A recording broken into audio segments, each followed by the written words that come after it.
There you go.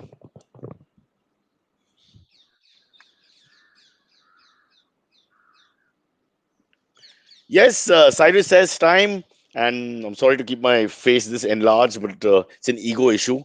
When your show is called Cyrus Says, it's all about yourself, so you have to do things like that. I apologize, it won't happen again. We have a lovely guest today, very refreshing, different voice. Again, a guy from two different streams and excelling at both. Before we get into that, just a quick word. I've been doing a shoot for some ridiculous channel in RML Colony for the last few days, and yesterday, no, day before, I experienced my first actual traffic situation in the second lockdown or second lockdown car opening. And I must tell you, it was 30 yards from RML Colony to the highway. That's it. That's all it is. And it took us 18 minutes. So those of you who thought that now life is normal, remember we're going back to all the Mumbai problems, including that lovely thing called stuck in traffic and doing nothing all day. 18 minutes for 30 yards. Even in American football, that doesn't happen. What we're going to do now is introduce Mr. Aditya Gupta, who's many, many things. He's a TEDx speaker. He's the founder of the Rug Republic, which makes him a very important person. When I heard Rug Republic, I thought he makes toupees because that's normally what you call the thing on top. It's called a rug. And I thought that's a good guy for me to talk to. But it's much more than that. He's going to tell us all about that. And he's the founder, he's a mountaineer who's written a fantastic book of which all the proceeds go to Cry. He's going to tell us all about that. So let's get him on. Miss Aditya Gupta, there you are, looking very refreshing. This is a man, Hi, ladies and Cyrus. gentlemen. Hi, hi. I just want to tell them who's actually scaled Mount Everest. It's one of those. I don't know. It's one of those things that once you do that, you get like a chop. It's like a stamp on the passport that you've done something that very very few people have done. Definitely very few people from urban Mumbai, Delhi, Bangalore, that kind of thing. So first and foremost, before we start anything else, congratulations on the book and congratulations on the feat.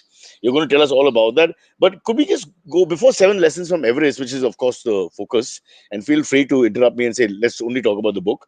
I just want to know a little bit about you because you are the founder of the Rug Republic, which is, I suppose, carpets.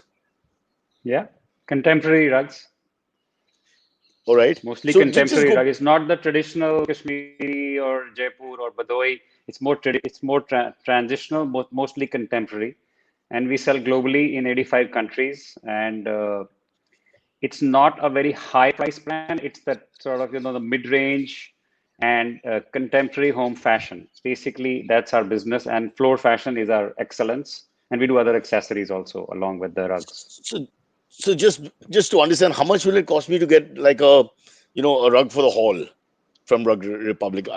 10 feet, say 10 feet wide or So long. anything, typically most of our products are between 20,000 to 50,000 for that size. So it's not an expensive expense. It's not like 5 lakhs or 10 lakhs or something like that. And obviously, Mr. Aditya Gupta, for a friend who's with you on a podcast, the price will be much lower. But let's not get into the exact Absolutely. price because other people will try to milk this off you, and I don't want that to happen because you can be a bakra only once in your life. You don't want to share that with anybody else. Okay, we've got that out of the way. So, successful businessman, entrepreneur, all that. Just how the hell, first and foremost, did you think of mountaineering? Where does that come from? What was the influence? Well, before you wrote the book, why did you want to climb a mountain? Why does anyone want to climb a Well, mountain? okay, well, that's a very interesting point, and the only people who can really understand that is the people who actually go and enjoy the outdoors. But for my own story, I studied at IIT Roorkee for my graduation. That was way back between 86 to 90. And we had a club there called the Himalayan Explorers Club. And that was something which got me started with nature, outdoors, trekking, all of that. And I think since that, it's been a love affair. And mountaineering, trekking, outdoors is something which I have noticed people when they get started, either they love it or they hate it. I've seen very few shades of gray. It's like black or Correct. white. Either I love it, I want to do that again and again, or no, no, no, that's not for me. It's too hard. No toilets, too Yeah. cold, all of that, and So basically, so I have been in love with the mountains and outdoors since 1987. My very first trek was to Pindari Glacier. And after that, I did a course in mountaineering at the Nehru Institute of Mountaineering in Uttarkashi. That was in 1991 when I was still doing my MBA in FMS Delhi. And I actually bunked classes. It's a 1 month course. So I had to bunk class for about 15 days of the 28 days that the course was. And it's been a something which really rejuvenates me. It energizes me. It is a non-negotiable part of my calendar, annual calendar.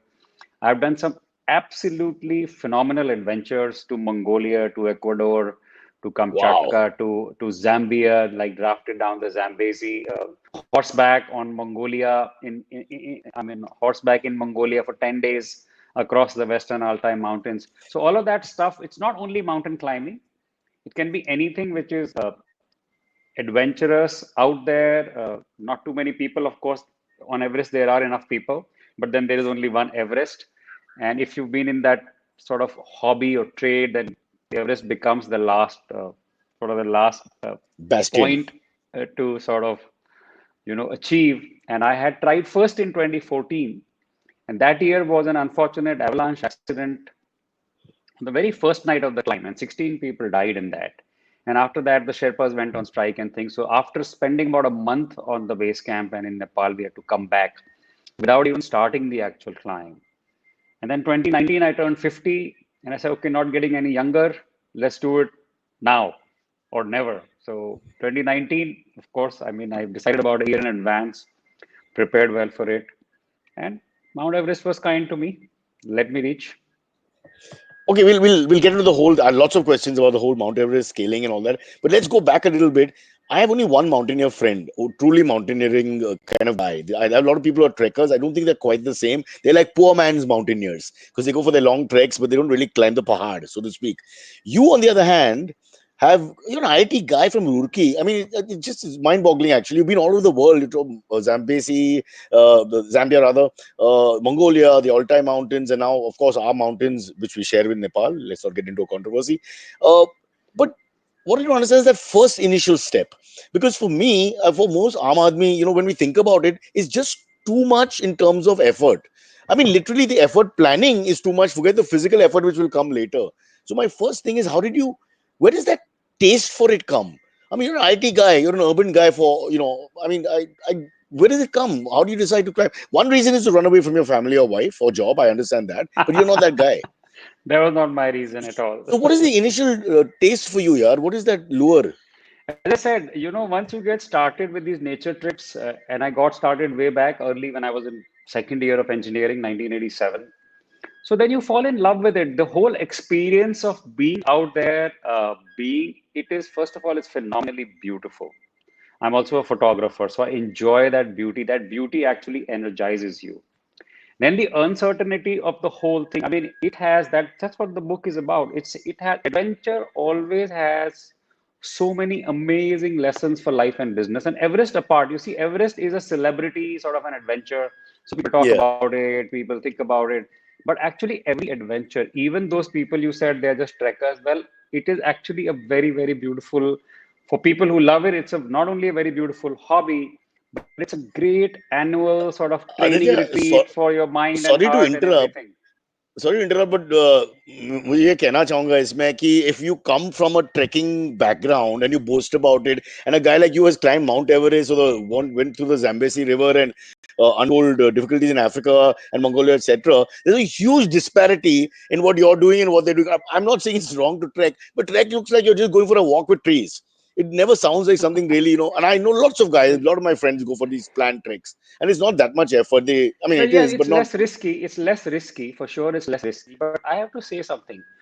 People who can run a marathon can run a marathon, but somebody who can only run 5 kilometers, his lessons and experience is also important to him. Okay, it may not compare to a guy who's running a marathon or an ultra marathon. I mean, there are 200-mile races. People run for correct. 95 hours, right? And I know such people. I met them on the Everest. But it's a They're called personal Indians, Aditya. experience. They're called Indians because of the petrol pricing. Everybody started running. This is an option that we've been given. Sorry. Go on, go on. No, so I was saying that, it's not my experience versus your experience. What did I do versus what did somebody else do? It is your personal experience in the context of what you are doing. So for example, I did Kilimanjaro twice. And the second time Wow. I went with my son, right? And he was only, I think, 16 at that time. And the learning that he was really struggling at one part of it. And even I, as a dad, said, let's just go back and let's just try again tomorrow. He said, no, let's just hang on to this. And he waited. And then eventually he did it. So he was struggling. He literally struggled up to the summit. But his experience, it's transformational. That experience of knowing that things look very difficult and then they sort themselves out. You just have to keep going, keep going. And that experience actually comes even on the small treks. People who are not really comfortable with that small trek are having their own Mount Everest experience. For them, it's Mount Everest. It could be something else for somebody else. Could it also be, I hate to ask this, a bit of an ego thing where you don't like saying no or giving up? There's certain personality types who just won't. And those are the types who end up climbing the mountains, because I'm just thinking from my point of view, at the first sign of trouble, I'd be like, let's go back. Let's go back to the five-star hotel, order room service, have a bubble bath, and enjoy yourself if you can afford it. I Yeah, so just that's your choice it's of an intangible. lifestyle. Yeah. Well, I would like to say that ego is an inseparable part of being a human being. If somebody says, I don't have an ego, either he's exceptional, or he's lying, or he doesn't realize how big a ego he has to even say that he doesn't have Yeah. an ego. That he doesn't have So, an ego. Yeah. so ego actually is a part of being a human being. But I'll tell you something, the high mountains and high adventures actually get you rid of your ego, because you realize how little you are. And most of the serious mountaineers, including me, I'm not that serious. I mean, I know many people who are much better than I am. But we always say the mountain let us climb. It's not, in fact, a lot of people who return from Everest are the people who go with a lot of arrogance, or people who think they will do everything. So when the mountain slaps them hard, they don't know how to react, because they just assume that they will just crack it. But you don't crack everything that you attempt, and then you have to fall back and get back and fall back. And so that resilience is a part of mountain climbing, which cannot be explained in a conversation or on a book. It can only be experienced in a first hand attempt on those things, and that is a big part of the training. So ego, yes, resilience also comes with it. And that some bit of ego, not giving up, if not giving up is called an ego, then so be it. But there are so many nuances to that term. I mean, I'm not an expert at No, that. no, no. So, It's like a positive ego. I mean, if there's ever such a thing, it's the same reason why Virat Kohli excels at cricket or something else. So there's a certain amount of drive that's there in a yes. certain person, which other people can't empathize with. मुझे लगता है कि ये इतना काम, इतना मेहनत, इतना effort का फायदा क्या है? हाँ, You so know, ये मेरे साथ में हमेशा ये क्वेश्चन आया कि यार, were you not scared? Were you not like, did you not think of giving up, and so on and so on? I mean, I've so many talks, and I've actually covered that in the book also. Like, what is that whole thing? Why do you want to give up? And it's at the same time, especially on a thing like Mount Everest, it's a very fine line between cutting your losses and making it happen. A lot of people who die on the Everest are because they don't know where to cut their losses and turn around. Had they turned around 2 hours before, 4 hours before, when they died, they would have been saved. But sometimes, if you just don't realize, but on Everest, you have to give it to people that your ability to take decisions is highly impaired, because in high altitude, extremely cold, hypoxic, tired, exhausted, insomnia, all kinds of things are happening, and your brain isn't really what it usually is. So sometimes you can be, under that hallucination. People have started taking the clothes off on Everest to say, oh, it's too warm, it's minus 35. So, when oxygen is not enough in your brain and you are in that thing called the summit fever, a lot of strange things happen. I don't need to climb a mountain. 5 years of marriage, my oxygen is depleted. But I want to just ask two silly questions before we get into the book properly. And that is, ki, how do you? I'm always fascinated. Come on, when you're like climbing up these, I mean, there can't be toilets. So how do you pee? And it's freezing cold. So does your pee freeze when you pee? I mean, how do you manage? No, you got to go, you got to go. So actually, this is not even a question which is on the horizon, because there are much bigger difficulties to encounter and solve. So you sit down and you pee, or you stand up and you pee. If you're a woman, you sit down. And in fact, on the Everest, I'll tell you something. Everybody's on a rope. So you can't say, "Acha, yahan pe I'll go on the side." There is no side to go to. You But do you squat pee on there. them? No, you don't pee But on rope ka anybody. You matlab pee on is, the floor. but they are attached to you, right? No, In a line. but the ropes are not, no, well, inside a middle of a vertical rope, you better not pee. But Oh, all okay. the ropes Right, are, right, you're on a safety rope, which is not always vertical, right? right, right. Got it, got it. So Okay, let's if get you in go on these long rafting expeditions, what do you do? When you have to pee, you just jump into the river and and you pee. just pee, and you pee and you come back up. And you dirty Ma Ganga. with your ridiculous Well, urine but therapy. Unbelievable. We shall clamp down on that in a that's later what it show. is. All right. So, Aditya, I want to, because we'll run out of time, I want to quickly get into the book, which is the main focus here. A, why write a book? Two, obviously, this whole mountain climbing thing is like an earth shattering, not earth shattering, but a real life changing experience, which some people like me will not understand because climbing Manik Slope here in Malabar Hill is bad enough for me. I never thought of anything more than that. Uh, why would you want to write a book? We'll come to the whole charitable side, of course, that makes a lot of sense. But why did you want to write a book and share those experiences and those lessons that you've learned? And if you can quickly tell them what they were without giving away the whole book, because we want people to actually buy it and read So, it. so, so why do I want to write a book? First of all, I am a photographer. I do these travel and photography books. We do a book called Landscapes and Inspirations every 5 years, me and my wife between our travels. So I'm kind of used to that. But for the Everest specifically, I put a lot of effort because I wanted to preserve that experience for myself, for my friends and family, for the world, because right now it's all fresh in my mind. And and I had like 4,000 pictures of Everest. So there were enough good photography that I could, compose a beautiful book. Eventually, when I started writing and putting it together, it became a lot of effort. And to be able to, and I'm not motivated by the commercial gain. I know it's not going to make me any richer in any way. So that cry thing became the motivator to say, okay, if we want to do this, it has to be done well. And if it has to be a corporate gift and stuff like that, it must be top class. So it's produced to the highest standards, it's written to the highest standards, it's designed to the highest standards. That's why I mean it's a retail price of $4,000, so it has to be worth it. There are a lot of books on mountains, but there is not so much of a personal photo essay along with the learnings for everybody. So it's not so much about the mountain climbing. The book is not so much about the mountain climbing itself. It's about how every other problem is only a metaphor, and Everest is an example, which actually teaches you much about life in those 50 days than 50 years of life because it really compresses it. And you can't take a drone view on your life, and if you take it after 50 years, it's too late. But in Everest, 50 days, it's a lot of experiences which actually get crammed into that. And I wanted to put that on record. Aditya, the paradox here that I'm thinking of immediately is that most of us are trying to run away from stress and anxiety because normal naukri or ghar, yeah, COVID, the extra stuff, the extraneous stuff that's around, all that is enough to irritate you and upset you and challenge you. You, on the other hand, having all that plus more, go out of your way to combat literally a mountain which has a ferocious reputation, and not just one but many, and all of them I'm sure have been quite difficult obstacles. So again, I'm coming back to the same thing at this risk of sounding like repetitive. You're writing a book about something which, how do people like? I mean, I don't think I'll ever be able to climb the mountain. I just, I can't understand how you have that courage and that Well, I don't know if you actually read the instinct. book. Actually, did you only flip through it or did you actually read some parts of it? I'm too old to read books now. But I'm not able to see the print. No, I read a little bit of it. I wanted to get into the seven. We won't have time to go through all of the seven, but sorry, you answer first. No, so I am saying that it is exactly the question that you are answering is the question that is answered in the book because everyone is climbing.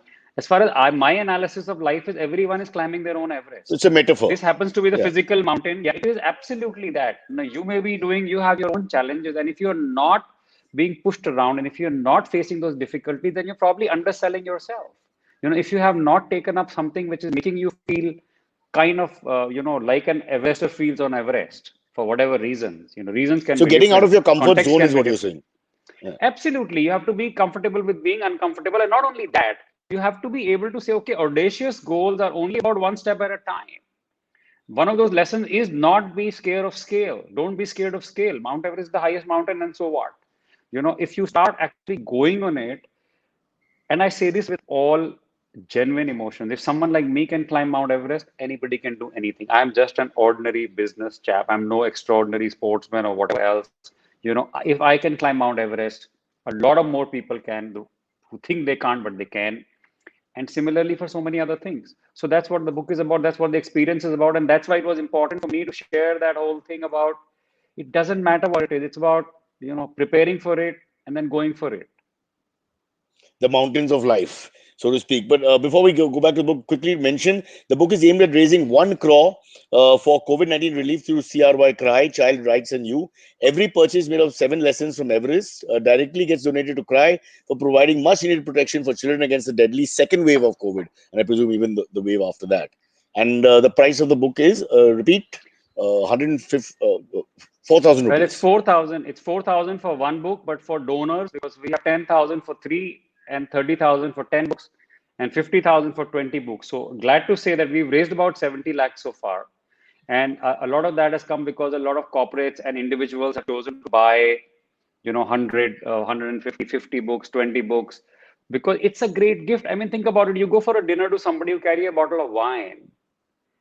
And how about this book, which is for 50 books, it's like, for 20 books, 50,000 bucks, 2,500 rupees per book. You're doing good. You're getting a book. It is something which is permanent. It is something which is personal and real life.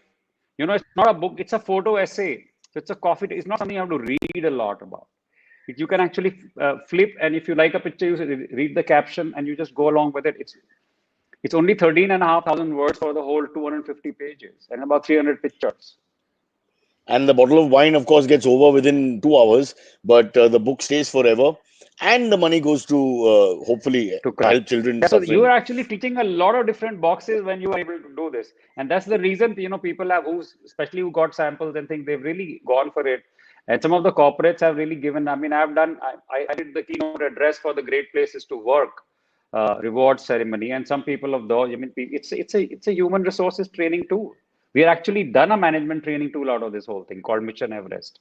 So anyway, that's also a very interesting tool, and companies are using it. I am using it in our own company to transform things which are basically, we all know the goals. We've been trying to do it for years and years and years, and you don't seem to get around. And then you realize that, step by step, if you just have some sort of a method to the madness, things work out. Okay, coming back to the actual mountaineering, were there any close shaves? I mean, there must have been.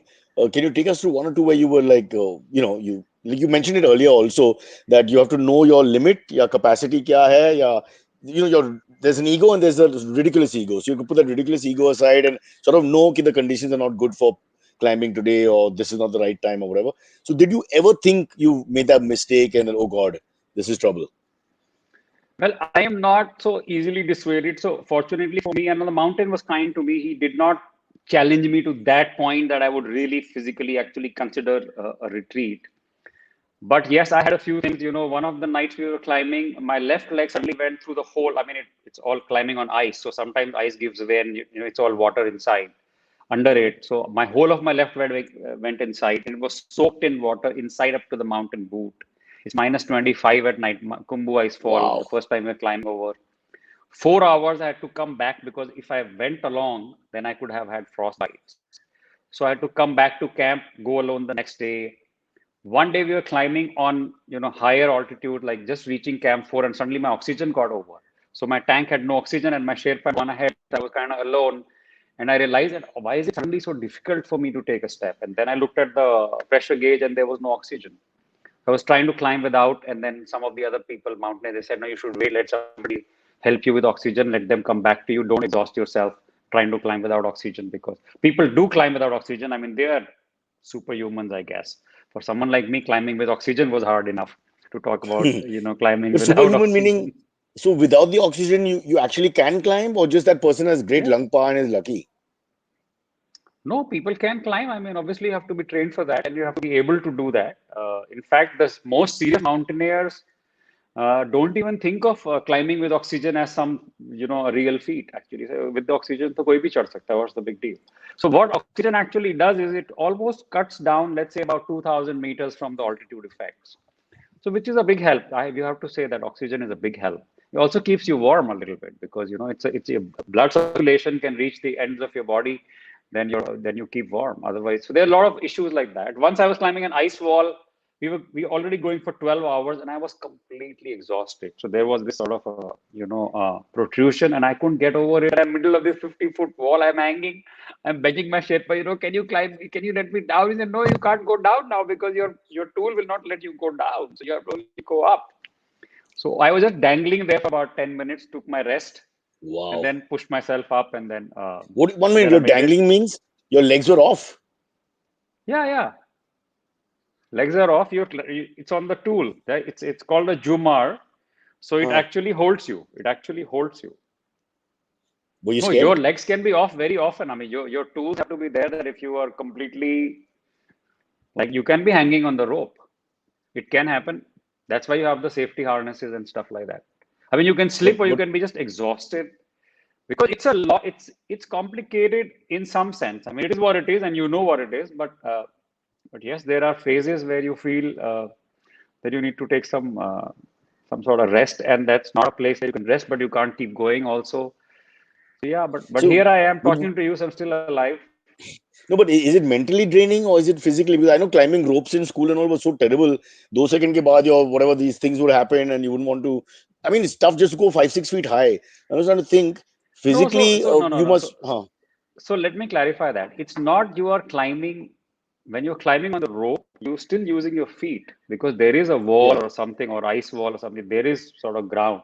You're not completely pulling yourself up a rope. So it's like So rappelling. that typic, no, so that is when you're coming down. So rappelling is coming down, and climbing is jumaring, which you climb up. But there is a wall. You take support from your feet. I'm not good. I can't be just going up just with the strength of my arms. I mean, I'm too heavy for that. My arms are too weak for that. But yeah, some people can. But that's not what's required in mountaineering, though. That's not the game. All right. We can't understand techniques in 5 seconds. If you want to read Aditya's book, buy it for a friend on his birthday. It's an act of charity, which will be go a long way. But more importantly, it'll also help you because there's 7 lessons to be learned about perseverance and strength, inner strength. You're basically testing yourself. At the end of the day, it's not even about anybody else. It's just Aditya versus Aditya to find out what he can do and how far he can go. Absolutely. Um, one question I'm dying to ask before we go into a quick break, and that is, do you have Wi-Fi on the mountain? And at what point can you make calls and chat? Well, you don't obviously have Wi-Fi. At base Ah, camp, there yaar. is a satellite connection. After that, you have to have a satellite phone. But genuinely, it is hard to be able to think of those things out there. There is a lot more to be dealt with. And one of the beauties of this whole nature, extreme nature places is that there is no Wi-Fi and there's no connectivity. So that I So think it's a is a, good. is a helpful thing. It's a So good it's thing. therapeutic to get away from modern world also for a little while. Did you, Aditya? Did you In see a many ways, yeti or a? yes. Did you see a snow No, leopard or the famous no. So mythical there are no yeti? snow leopards on Everest. Everest is not a snow leopard sanctuary. There are places in Ladakh that there are snow leopard. I have seen a snow leopard, but not on Everest. In the Karakoram, we were doing another mountain, and no, there is no yeti in reality, as far as I know. It's only in the Tintin comic, which I loved as a So child. the locals don't believe in this yeti myth and all that. No, but they do believe that the mountain itself is their goddess. That's why there is a lot of reverence around it. But no, there is no wildlife. I think it's too high and too cold for any kind of life to sustain. Well, they're saying it's not a human sort of life, it's some sort of alien sort of different. I'm going to find the Yeti. That'll be my mission if I go there. I'll just go out there and shout Yeti, Yeti, Yeti. I'm not doing any rappling, wappling, kuch nahi. Okay, we're taking a quick break. Aditya, great story. Lovely hearing this entire story. Very motivating. Also, the fact that, you're one of us, coming from our sort of lifestyle. I don't want to say, but we are soft as urban Indians. We're definitely Yes, we soft. are. And to see Yes, one of absolutely. us doing these kind of things is very inspirational, I think. Let's get Silvery in as we take a break. Silvery, also known as Antariksh, young mountaineer in Powai. Have you ever climbed anything, Silvery? No, you weren't Panchgani, I suppose. I You stay in a building called Hillside. That's the name of my building. That's what I do. Yes, that's and I the live on the closest 12th you've got floor, so that's the most I've climbed. when When the when the lift has lift been goes out. spoiled. But I think he's corrected me. We have a wrong idea about the climbing, that there's old-fashioned rope and they're just pulling themselves. It's a far more sophisticated and complex structure, Yeah. which he has sort of explained. I think just slightly explained. I don't know if you've followed, but it's sort of where your legs make contact with the so-called wall, and you're like on all fours almost as you go up.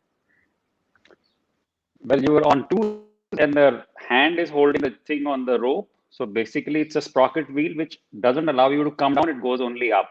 So as you go up, you hold the rope and then you move the equipment, the wheel rolls along the rope and it locks there, and then you hold that hand. So it gives you a grip, If your other hand you need, maybe you hold a rock or something or a ledge, and then with your feet you you push yourself up and over again. Ah. So you basically keep moving the jumar up the rope.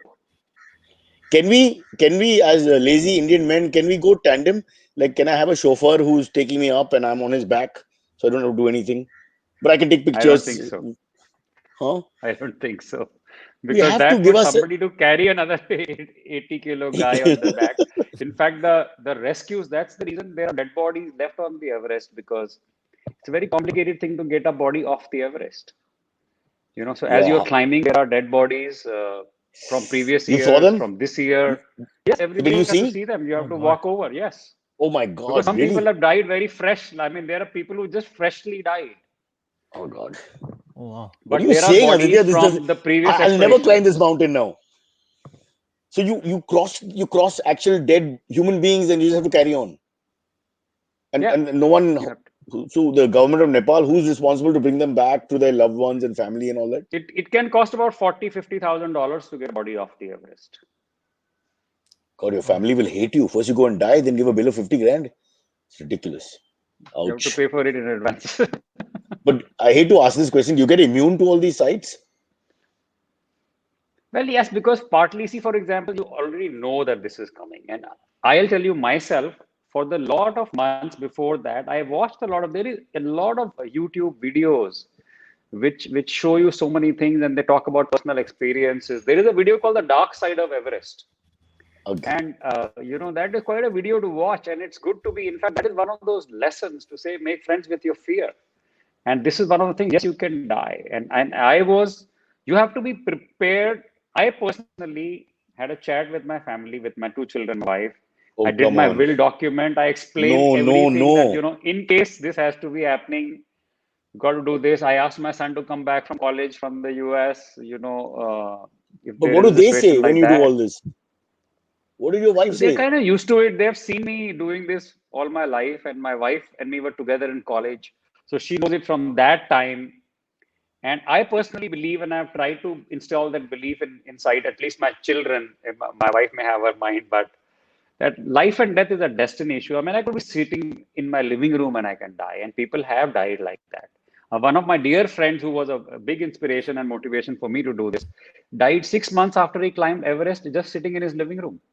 Oh, 2016, Oh he God. climbed in May, and 6 months he just came back from a run, and inside his living room, he just expired. Nobody know what has happened. oof. So life and death can happen anytime. So you may as well make the most of it while you're still alive. What happened to old-fashioned successful businessmen like yourself, IIT grad? What happened to old-fashioned things like going for drinks with your pals and weekend parties and all? I mean, I now love you, that too. I have a lunch with friends today. Immediately after we are off this recording, we have a great lunch this afternoon where we're there talking you go. investment strategies and talking about how not to lose too much money. Ah, that sounds so much better, so much more normal than walking over dead bodies in a mountain. One last question I'm going to ask you, which is serious, and then I think we'll go into other stuff. And that is that, please tell me honestly, when you get to the top, do you feel like you've defeated the mountain, or do you feel like you respect the mountain more? Is it a sense that I have No, conquered the mountain? not at all. So two reasons. First of all, you know very well that reaching the top is not even half the game.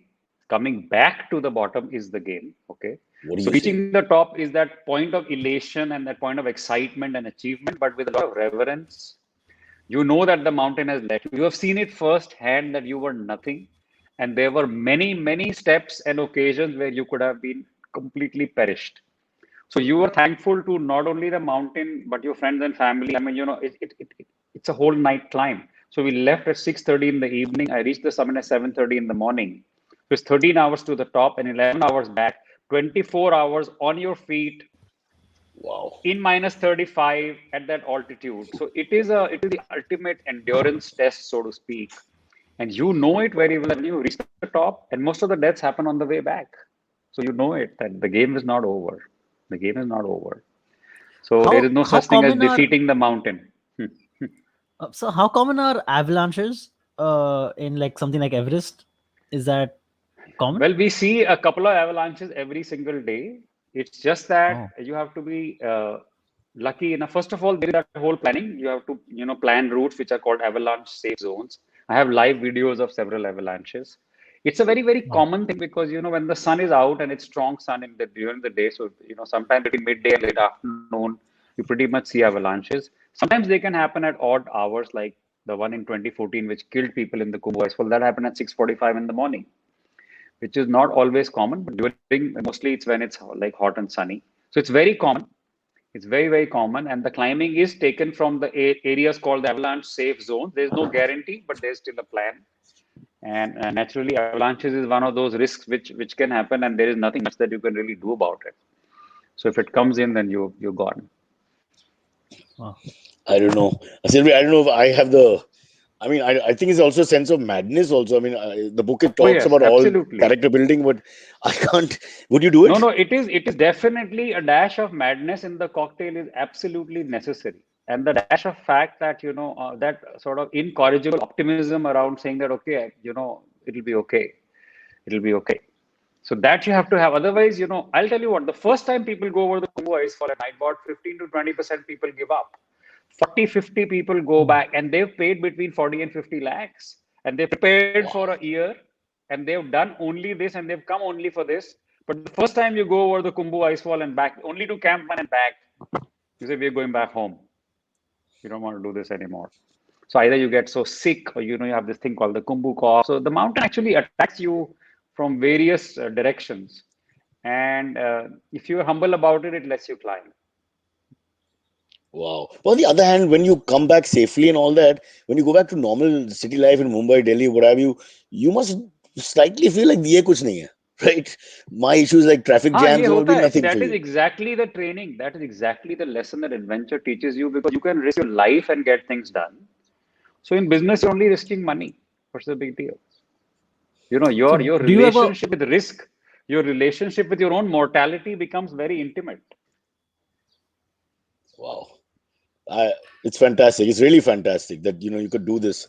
I'm just scared thinking of it. I think it's all mental. It's just spirit thing. It's not about what you are physically, like you said, athlete or athlete means Oh nothing. yes, You have that absolutely. It is all here. madness and spirit All to do here. it. Yeah. Sylvie, would you climb a Absolutely. mountain? Tell me honestly.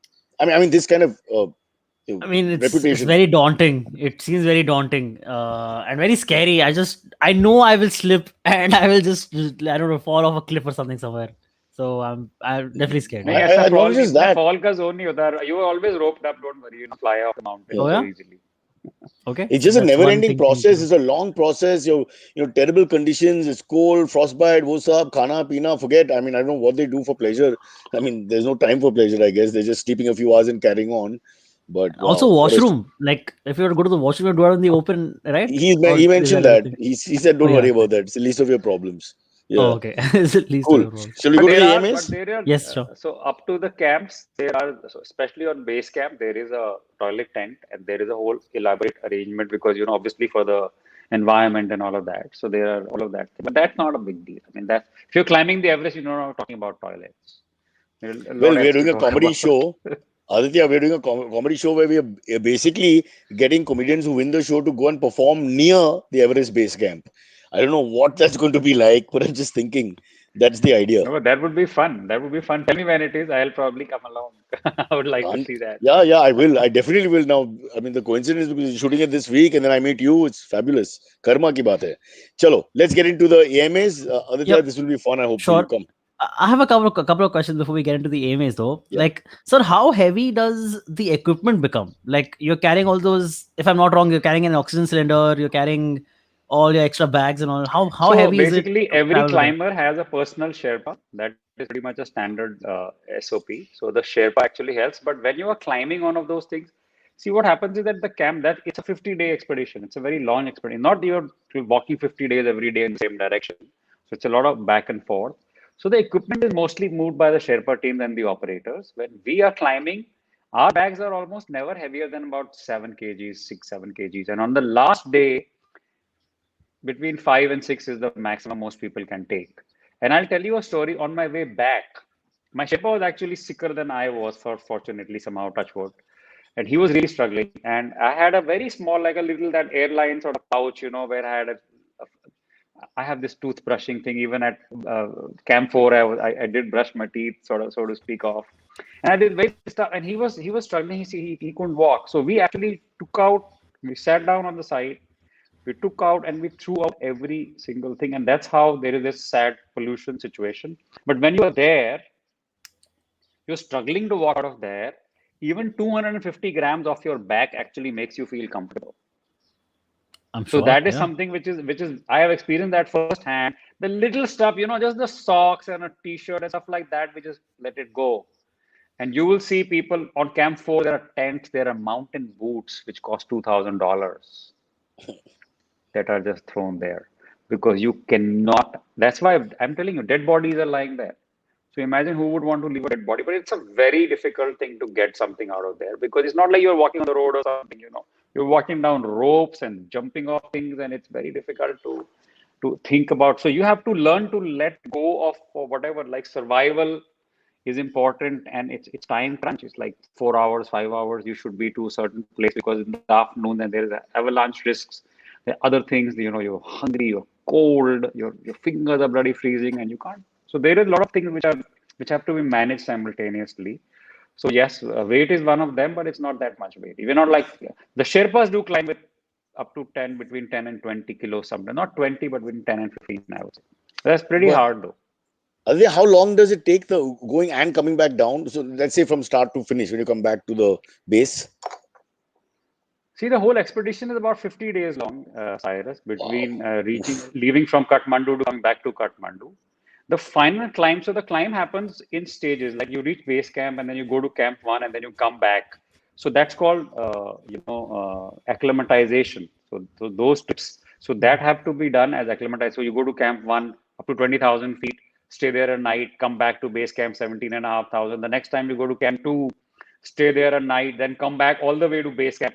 So you have to do these rotations. And Oh, every time you go and come back, you have to rest for 2, 3 days. And when we say we rest, we basically eat well on the camp.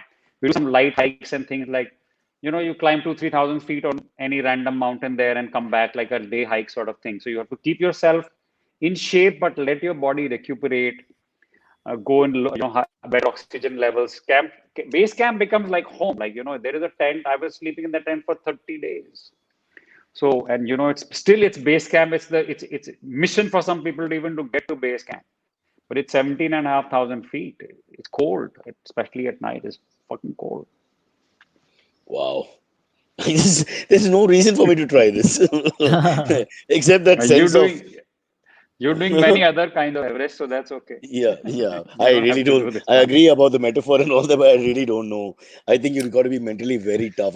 You're talking about conquering all-time mountains and where the Chinggis Khan and gang come from, and I'm thinking the toughness that you need mentally more than anything else is something we don't even talk about. We only talk about physical strength, which is of no meaning when you're fighting a mountain and all these different issues Oh just to yes, get this up. is an entirely mental thing. It's said it's 98% attitude, only 2% aptitude.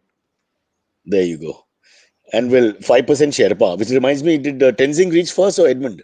Must have been Tenzing, no? Well, that is always a mystery. At least I don't know the answer to that one.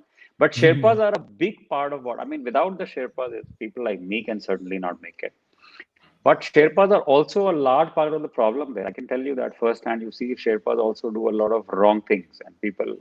Anyway, let's not talk about that. No, no, let's. That's how we get controversy. That's how we get people to listen. So as in, you're saying there's No, but now there are, so corruption that's basically happened. what happens is as you keep going higher, your dependency on you are very vulnerable. Anything beyond 20,000 feet, there is a lot of support that you need from Sherpas. And I saw that firsthand that Sherpas become more and more rude as you keep going up. They I push you get it. because Yeah. see, the money is paid in advance. It's also an economic issue. And with the number of people going there, all kind, like in any trade, there are good people, bad people. So there Right. are a lot of people without Sherpas, there is no climbing for most of the people. For 99% people can't go without a Sherpa. But with the Sherpas, also there is a certain, risk, I would say. I've seen it myself. They actually, if you're being slow and all, normal guy, you're not a Sherpa, and that's the reason you need them. But they actually rebuke you. They kind of discourage. They almost want you to go back because like it is also a risk for them. It's a risk for you. It's hard for them. And for them, there is no big excitement of this thing, and they do get very, very, very rude, and they do But get maybe they're very just like for trying my to. Sherpa, for example, on my way back, he left me. I mean, the last 6 hours I came by myself. On the way back from the summit, he walked off. He Why? walked off, and this is not a Sherpa. This is not your bloody Darjeeling Sherpas. You're paying 2,000 a night. This is $10,000. I paid But my why did he Sherpa leave you? $10,000 for the trip. Wow. And what about the stuff he was carrying? Did you have to carry it yourself then after that? No, I mean he walked off with everything, right? So I was with my last cylinder of oxygen and But with nothing else. but Aditya, why did he walk off? I don't understand. No, I don't. I mean, he was sick. He was not well. I mean, I even gave him my Oh, glove. Actually, I mean, he was having so a you hard became time the too, Sherpa. You were the Sherpa, and and he there was was a the host. jam. Okay. Uh, I'm not really, no, I would never say that. But I saw them. I only saw him the next morning, and he was. I mean, obviously, there is nothing you cannot ask them anything because there is no accountability of any kind, frankly. Our main guide, the guy who was leading the whole thing, he disappeared the last day. He went with somebody else who paid him more money. So, four of us, this main guide is not there. So we're just going with junior Sherpas. So Sham ko 6:30 baje you're ready to go and you're starting climbing and your main guide is vanished. sorry, I'm sorry to Oh. laugh, but it's really funny. No, but I am telling you, so basically, it's a people are trying to make a living and there are all kinds of things and and money does change things for people. It's unfortunate, but that's what it is. But at the same time, there are Sherpas who save people's lives. Without Sherpa, there's no Everest climbing, at least not for people like me. And in spite of that, I have to say, I mean, he was with me till I reached the top and almost till halfway back. But still, I feel that there is, I have seen Room for people who, improvement. Huh. a lot of room for improvement, a lot of room for sensitivity, a lot of room I for, but then again, individual cases, I would say, it's individuals. I think just to play devil's advocate, it could also be the trying to get the guy to man up when they see weakness or whatever. Sometimes you know how Alex Ferguson's style of coaching is different from say Gary Kirsten with the Indian cricket team. So maybe some of them are using that the whip to get you to climb up because the person is showing No, no, no. weakness. No, Is it's it not that? really that. No, it's not that. Because this is all Okay. this is happening after 40, 45 days into the expedition. Like it's at the crux of it. It's towards the end of it, up to a base, because then you're really vulnerable and things are tough. Wow, And that's kind of anyway, malicious let's then. not devote too much time to that Yeah, fair because enough. end of the day, Let's go to without the the AMAs Sherpas, and we have couldn't have some. done it. Yeah. Sure. Fair What enough. is the best movie that shows mountaineering according to you? Is there such a movie, sir? Not Like that Vertical Movies Limit, I remember. DiCaprio. hard to make. So vertical limit is one, but and then Everest itself is the Netflix has the Everest. Everest itself. Yeah. But I can only imagine how hard it is to try and shoot a movie. So nothing can be shot really on that. I mean, people do try. And I've seen crews and people who do try to do things, but you can't have an acting crew and you can't have a really a crew out there. So frankly, shooting and production of all of these things is so complicated. I mean, we try to do a corporate movie and a small thing, and it takes a few weeks.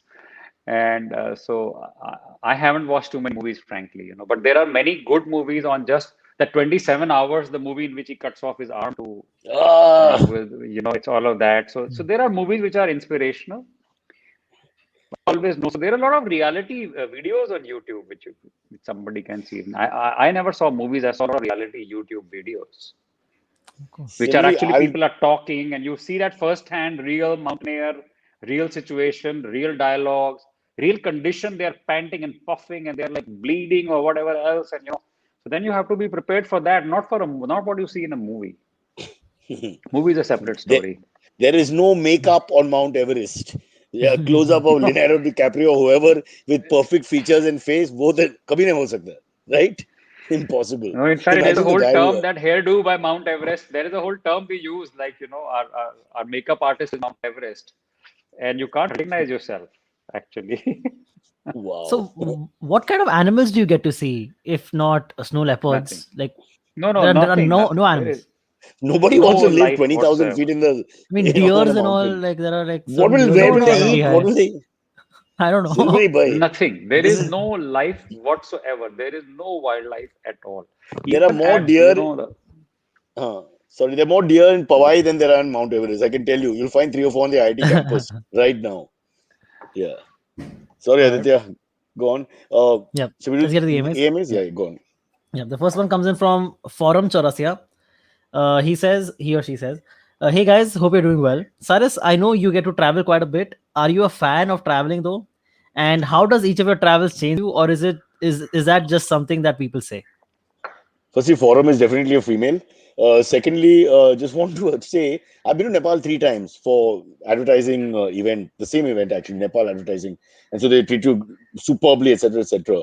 And I'm the only one who didn't go on that morning flight at 5 in the morning where they get to go around the, that plane, that famous one. We have to be there at 5 sharp and all that. I'm the only one.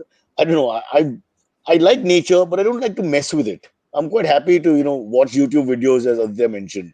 So I think it's got to be your thing. This is a very andar ki baat hai, I think.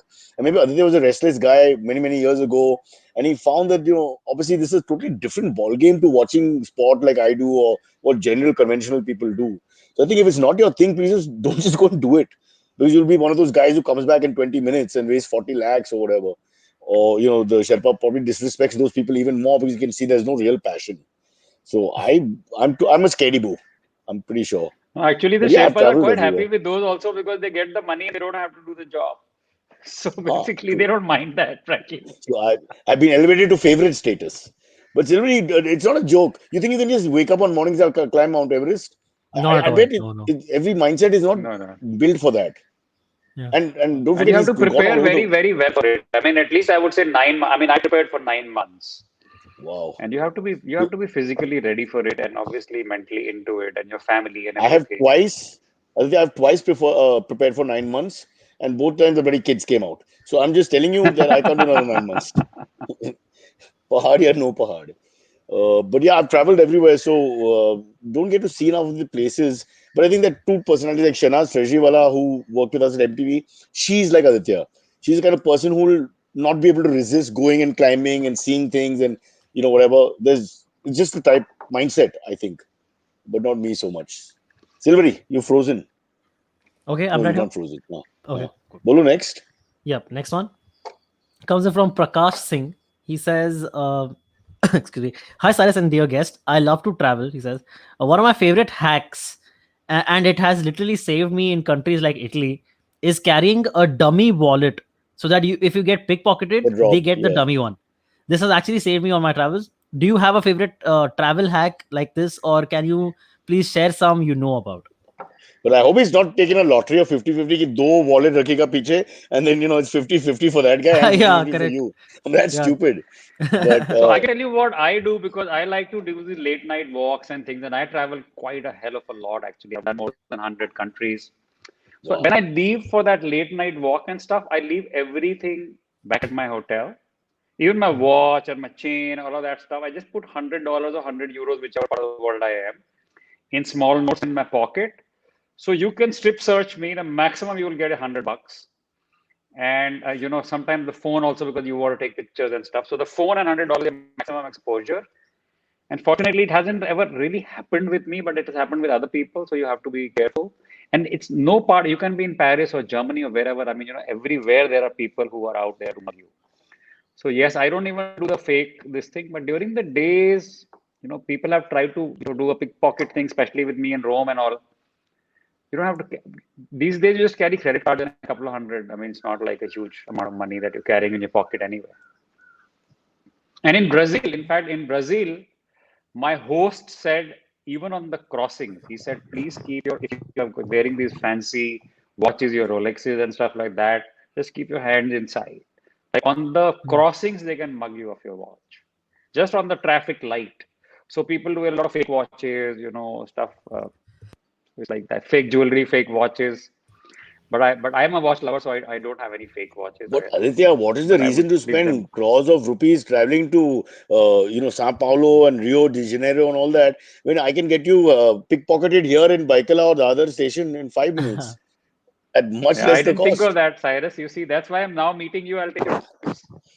I'm all about saving money, bro. All about saving money. You want to get pickpocketed? We got the people. We don't have. I You am don't have all to get about another race and spending accent. money. I'm the I other side. actually Looks I'm all like it. about spending money. Yeah. I Yeah, it actually looks once like it. I actually got Yeah. pickpocketed once while trying to catch a bus while running behind a bus. I got pickpocketed, and my phone got stolen. Literally, like from my pocket, and I couldn't tell Back who it was pocket. because they were like, Back pocket. no, no, side pocket, my like main thigh pocket.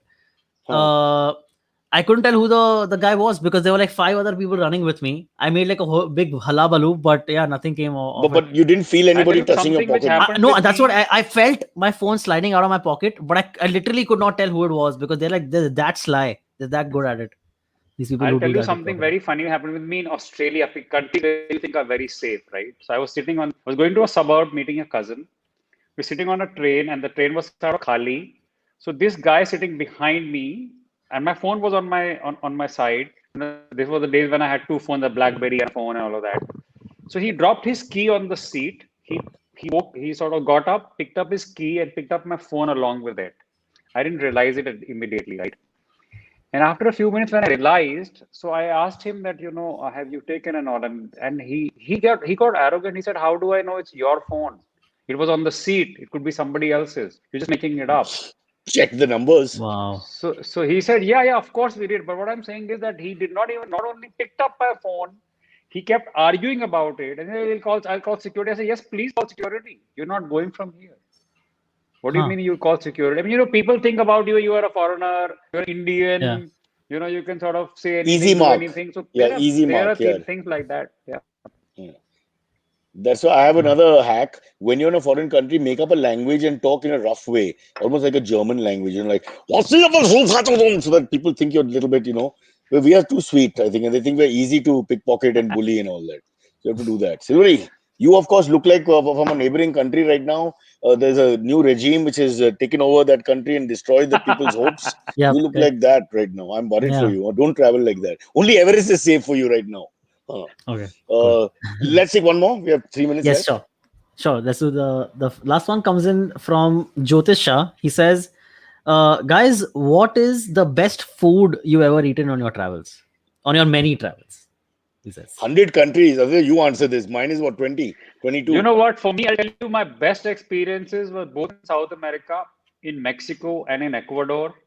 So we had this Wow. huge, we were climbing three volcanoes in Ecuador, and we had a car and a driver, and we were doing these long drives. It's gorgeous, gorgeous countries, and we even went to Galapagos. So Galapagos Islands, food in these shacks with the fish and the curries, and they have these yellow tomatoes out of which they make their own, sort of versions of these sauces and stuff like that. It's just heavenly food. Obviously, there is so much good food in India. I mean, every country has good, great food. But these roadside places, very hygienic, very clean. That was a big difference that I noticed from India to these, South American countries. The standard of hygiene, even in the small, inexpensive places, was quite surprising actually. I was not expecting that, but it's quite well done, and the food is obviously gorgeous, and the ingredients are different. The cooking in many ways sort of Indian palate, you know, but that was my But, but, experience. but, But Cyrus, you tell but us. no, I'm saying South America, Mexico, these places, there's enough chili to keep us interested. I've always felt that. If you're missing home food and you can't get anything, the closest Mexican for me comes a little close because the Yeah. spice feeling is there. Your nose runs immediately. You feel happy. Ghar ki yaad immediately. Which let's face it, some Well, I conventional. am not so much into the chilies, but the other food experience before, I mean, I don't want to forget this one. In April this year, we were doing the remote valleys of Himachal. We were doing so this areas called Pangi and Miyar valleys. They're only homestays. They're five Buddhist villages, 10 homes, 12 homes to a village, and you can go and stay in a home and you can, explore these beautiful areas. And then we are eating this home food of these villages. And they're these very thick rotis, almost like an uttapam. And the dal and the stuff that they were making in that area was cold and high, and places are inaccessible for 7, 8 months in a year. And those kind of foods make you, because restaurant food is okay. You can do restaurant food, you can do Michelin star. They're all very predictable. They don't surprise you. But some of these highland places, don't they put less salt? Like when I was in Ladakh, I had a real problem. I had to keep putting salt in everything. I felt there was very less namak. No, I think the salt helps you with your BP. So they sometimes, if you are having altitude issues, they sometimes ask you for it. But I never thought they were putting less namak or something. I mean, some of the foods is gorgeous, and one more story, because I have so many of these stories. In Mongolia, we were on this whole thing. So we were doing a real, how a real Mongolian barbecue. So they experienced us the whole thing. So the marmots, are you familiar with marmots? They're like a cross between a rabbit and a mouse.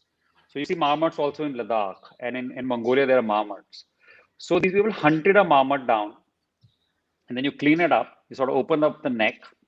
You take out the stuff that you don't want to eat, cut out the meat pieces, make stones hot on a fire, so sort of heat up the stones. You stuff back the meat of the animal into its skin along with some onions and potatoes, and you put the hot stones inside and you close it with a little wire. So it's hot stones and it's meat and it's onions and potatoes inside its own skin, freshly cut. So the food is being cooked inside the animal.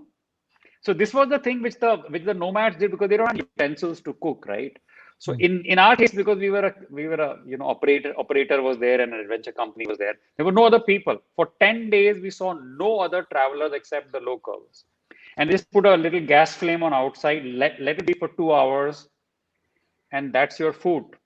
How But did it Aditya, taste? Did you eat it, so? tec- How did it taste? technic- Yeah, technically, good. you ate a rat, a chua. No, but I'll tell you something. Hang on about the rats. When I did the Brahmaputra expedition, you go via Assam and Arunachal. So there is a place called Pasighat in Assam where a lot of people might know about it. In the sabji mandi, on the sabji ka thelas, there are smoked mice along with the sabji, smoked field mice on a stick. I have pictures of those things. This is India. This is people around. There is even a hotel to sleep in. And people, along with the sabji, are selling smoked mice on a stick. And they're particular, this is field mice, not the domestic mice. So people do eat mice. And in the same trip, inside the mama, like in the remote areas, there were these beetle eating, tribals go around and collect beetles from under the rocks and just eat them like just out of the rock, like live. That's it. And I've I even have to tried stop this. that. नहीं नहीं नहीं बाबू, this is too much for me. I'm just calling up Kama. Chalo, one bhelpuri please, normal. Tikka Kama. This is too much, boss. And this is what you like. You see the difference between Aditya and us. He's, Yeah. he's just not ever going to be a conventional person. Well, we want a Zomato. When Zomato can deliver me butter chicken in Geneva when I'm climbing some mountain there from Churchgate, Mumbai, that's when I'll be happy. That's true Yeah. globalization. True. Yeah. Anyway, Aditya, we've run out of time. Thank you so much. It was a very interesting story. And I know we've been joking around towards the end, but doesn't take away from your fabulous achievements and the fact that I think you're just sold on this whole mountaineering idea for life. I don't think you'll ever stop. Will you ever stop? No, I will not. In fact, we had great plans for this year and last year, and then eventually, because of this COVID thing, we couldn't. Pandemic. So, but the good thing is that I'm traveling more domestic, and I'm sort of doing these locals. We did a gorgeous trip in Himachal in April. So let's see what else is there. No, it's a non-negotiable part of my annual calendar. Absolutely, I'm big on travel. I'm traveling It's 100 called days a year at least. yeah, for sure. You can eat field mice and tell me it's a great experience, and obviously you're cut from a different cloth. Seven Lessons So from Everest is sorry, the book. if I can ask one final Yeah, question. yeah, Like, yeah. if someone is considering climbing Everest, what is like the one place you would recommend starting at? Like, how do you start your planning? What is like the one Pali thing? Hill, Pali Hill. Hmm. You see, there is no one place. There are so many routes to it. Antriksh, this is a question. There's no right or wrong answer to it. First of all, Hmm. endurance. I mean, 50 days in those conditions, your comfort is Everest base camp. That's your highest level of comfort. Now, put that in a Hmm. context and see how many people. So you have to love it. That life, the difficulty is not so much about climbing itself. The endurance is just to live that life for long periods on a mountain where you are cut away from friends and family. You have difficulty. See, Everest brings out the rawest side of a person. You can't put up a show on Everest for 50 days. It it reveals the real you. And if you're not genuinely enjoying and comfortable in those living conditions, I think that's the first thing. So you have to first of all expose yourself to these things. The physical part of actually climbing up the mountain is just one small part of it. But the rest of it can drain you out. The rest of it can really, really drain you out. But I think this entire interview has exposed the difference in the sense that, see, for him, if I can say Aditya about yourself, everything is positive.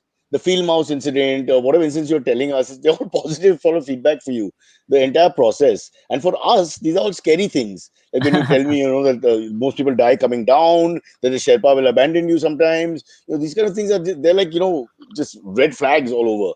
And that the Hmm. food sometimes in these places which you are finding fantastic, I'm thinking, my God, am I really going to eat this? So I think it's just that the difference in the person's mindset No, but I is think that's the whole actually adventure. That's the whole adventure streak because of experiencing what you did not expect to experience. and we Also, did not eating in get lots of IIT topics. Roorkee canteen, that must have toughened you up Yes, for all this. that was beautiful. But IIT Roorkee is one of the best foods. By the way, IIT Roorkee is the best food out of the, I, it's the best Really? food out of the hostel colleges in the you country. Wow. think? And it really But was. When we were this is served up. with waiters, there was a whole system. This will be our question of the Sorry, go week. ahead. Let's see what responses we get. So IIT Roorkeeans say that they have the best canteen out of all the hostels of India.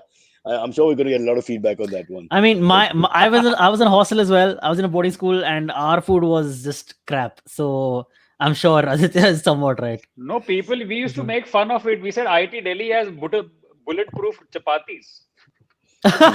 So, yeah, like, Alright. okay, I think we've run out of time. But once again, 7 lessons from Everest. That book is a gift, and it'll help a lot of young kids, hopefully. So salute to Aditya, and can I let's hear show the more book from on the him. screen? Can I show the book Please on the do, please screen? do, Yes, please absolutely. do. Okay. Okay, hang on one second. It's under my iPad, so it'll just move a little bit. But since this is not a live thing, so we'll just be able to Oh wait, uh, you were recording with your show. book supporting your iPad. That's also That's the awesome. ingenuity. Yeah. In a way, again, Everest has helped him. In a sense, it Let has. it You go. see? Yeah, okay. Okay, looks Okay, like we're where coming did I down the go? mountain. What happened? I think your camera went off. Your camera is off, but your audio is on. My camera Aditya, went are you There's off. there? a Okay. No, my No, he's camera there. is on. Yeah, it's oh, coming back. it's Hang on one second. What's going on? Can you hear me? yeah, we can hear you, but I think the camera just went suddenly. I don't know. Yeah, why? And Do you see and a I can't mute put it on. and a? It's not coming on. Cyrus, Yeah, do you have the I book? keep Cyrus, pressing do you have the open. book? It's in the office. Oh, it's in the office. Okay. So sorry, Hang guys, on. we have to show you this book. So can you just? Okay, you're What Yeah, he's is back. come what back. is He's going? got it. Great, great. You're back. You're back, sir. Now we You're can back. see you. Okay. Hold it up. Hold it up. 7. Yeah, there. It's Oh, clear So now. that's the Yeah. book, the seven, and this is a very very rare picture of the Mount Everest. This is from the spot called the South Summit, and the South Summit is a false summit. So when you're climbing under the summit, you see it looks like this is the summit.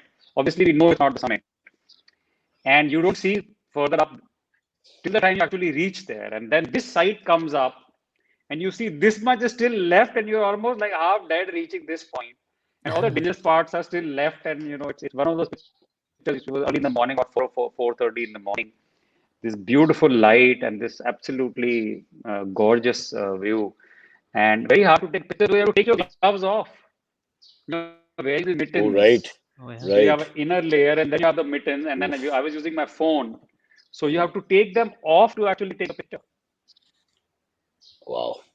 What a life. And in All 15 right. seconds, 15, 20 seconds, you must take them off, take a picture, put your gloves back, and then carry on with your business.